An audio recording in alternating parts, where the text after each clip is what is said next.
안녕하세요. 자, 지난주에 우리 그 프로바이오틱스 설명했었잖아요.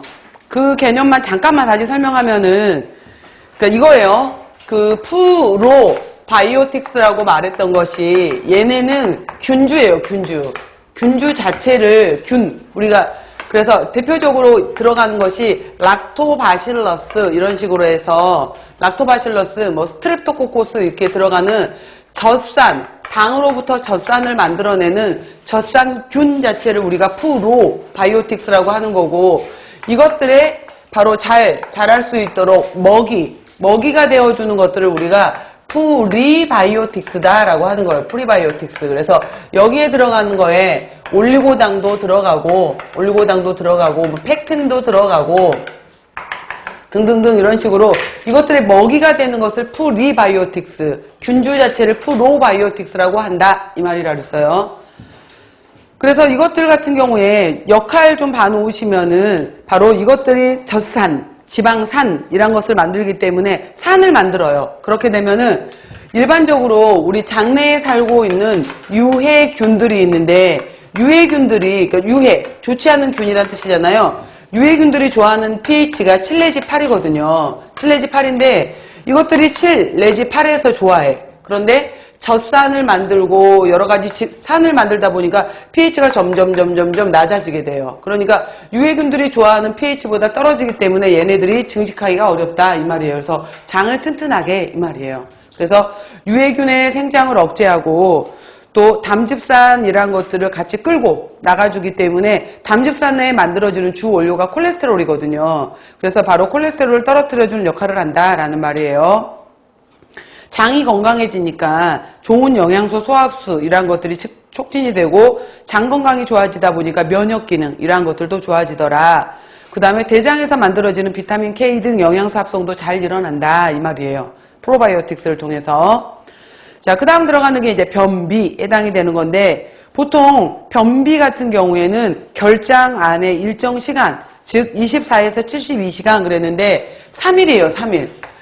3일 이상, 그러니까 음식을 먹고 나서 최소한 3일 이내에는 변을 봐야 되는데, 변을 나는 3일 이상 잘 보지를 못한다 이 말이에요. 3일 이상 변이 머물러 있는 상태로 여러 가지 이완성, 너무 장이 늘어져서, 경련성, 너무 수축이 되어서 정말 장에 문제가 있어서 장애성 이런 변비가 있는데, 가장 대표적인 변비는 이완성 변비예요. 그래서 직장이 우리 대장 내 장에 변에 쌓이게 되면 변이 마려워야 되는데 바로 예민성이 부족하고 활동이 느려져요. 그 대표적인 이유가 봐보세요, 여러분들.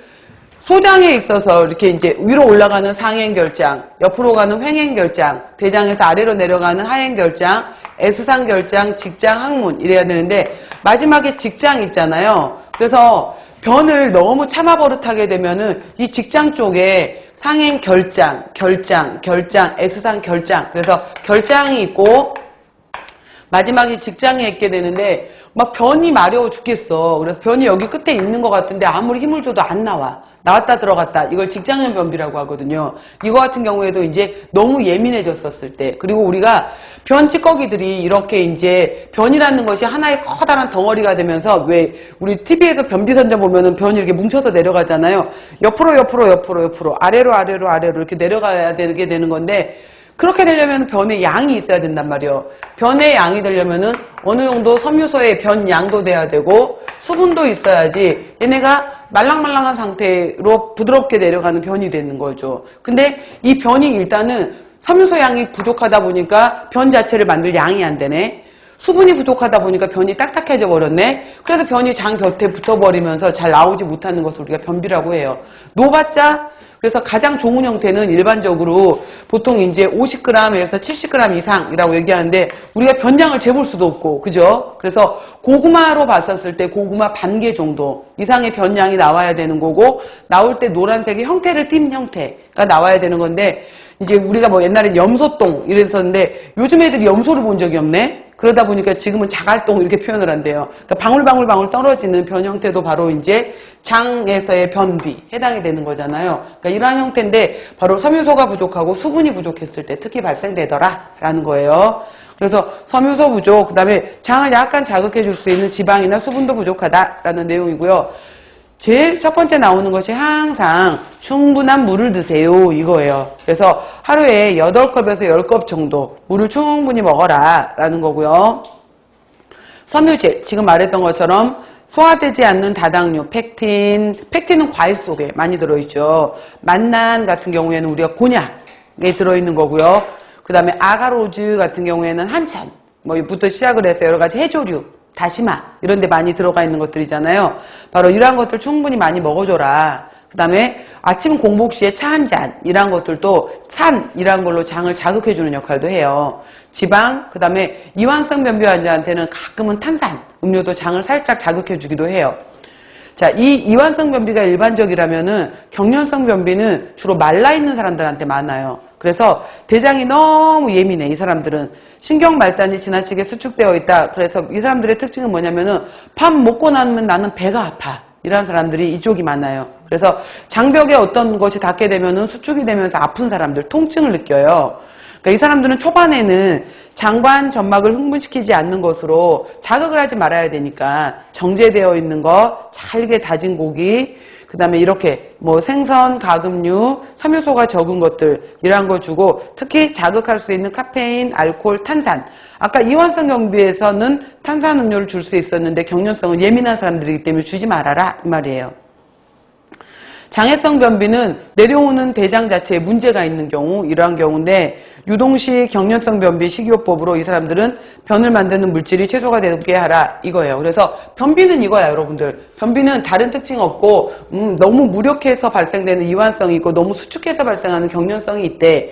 그리고 대부분 많이 물어보는 것은 이완성 변비를 많이 물어보는데 이완성 변비는 특히 섬유소가 부족하고 수분이 부족해서 변량을 충분히 만들지 못해 이거예요. 다음 개실질환. 제가 이걸 안 찍었던 이유가 있었는데 개실이라는 게 뭐냐면은 요즘에 이제 현대인들의 발병하는 암 중에 대장암, 직장암이 많이 늘어났어요. 서구화되면서 식생활들이 바로 이제 우리가 잘 먹고 잘 싸고 이렇게 표현을 하잖아요. 먹었는데 싸지를 못하는 거예요. 몸 밖으로 배출돼야 되는 이런 배설물들이 나와야 되는데 나오지를 못하네. 이것들이 대장 내에 머물러 있게 되면서 장내 환경을 나쁘게 만들고 몸 안에 독소를 일으키는 거예요. 그래서 실제로 입 주변으로 해서 내가 유독 트러블이 많이 생겨. 그럴 때는 이제 방귀, 가스, 소화가 안 되면서 독소에 해당이 되는 것들이 얼굴로 표출이 되는 거예요. 스트레스 많이 받아 이러면은 얼굴 옆쪽으로 해서 라인으로 트러블들이 일어나는 거예요. 다 이제 이게 드러나는 현상들에 해당이 되는 건데 대장이 건강해야 되거든요. 그래야지 몸 안에 독성물들이 살지 않게 되는 건데 이런 식으로 이제 장 찌꺼기들이 쌓이네. 그러면은 변을 보고 싶어. 근데 막 힘은 주는데 변은 나오지는 않아. 이것들이 딱 붙어 있거든. 찌꺼기로. 양은 얼마 되지 않으면서 수분이 날아가 버렸으니까. 그러다가 힘을 주게 되면은 얘네들이 대장 바깥쪽에 주름 안쪽으로 바깥쪽으로 해서 이렇게 주머니를 만들어 버리는 거예요. 그럼 주머니가 생겼으니까 이 주머니 안으로 대장 찌꺼기